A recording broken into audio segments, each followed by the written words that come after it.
আজকে খুব পাওয়ারফুল একটি বশীকরণের উপায় বলবো, তবে আমি বারবার প্রতিটা ভিডিওই বলি কিন্তু যে কোনো ব্যক্তিকে কিন্তু বশ করা যায় না।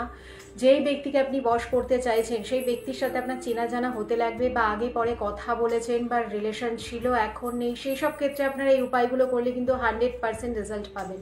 আজকে যে উপায়টি বলবো সেটা হচ্ছে জামা কাপড় দিয়ে বা সেই ব্যক্তির শার্ট বা টি শার্ট দিয়ে বশীকরণ। আপনারা কি করবেন, মঙ্গলবার দিন সন্ধ্যাবেলায় যেই ব্যক্তিকে বশ করতে চান সেই ব্যক্তির একটা ইউজ করা জামা নিয়ে নেবেন, মানে ইউজ করেছে তারপরে ধোয়া হয়নি এরকম জামা নিয়ে নেবেন। নিয়ে তার একদম নিচে বা যে কোনো একটা কর্নারে লাল পেন দিয়ে মঙ্গলবার সন্ধ্যায় 7271 লিখবেন।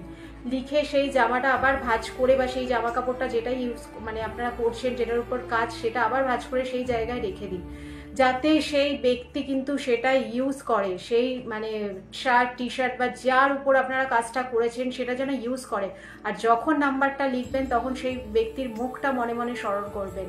আর সেই ব্যক্তি যখনই এই টি শার্ট শার্টটা বা জামা কাপড়টা পরবে তখনই কিন্তু সেই ব্যক্তি আপনার বশীভূত হবে। এক সপ্তাহের মধ্যে কিন্তু আপনারা রেজাল্ট পাবেন। খুব পাওয়ারফুল একটা বশীকরণ, জামা কাপড় দিয়ে বশীকরণের ক্ষেত্রে আপনারা যদি এই উপায়টি অ্যাপ্লাই করেন খুব ভালো রেজাল্ট।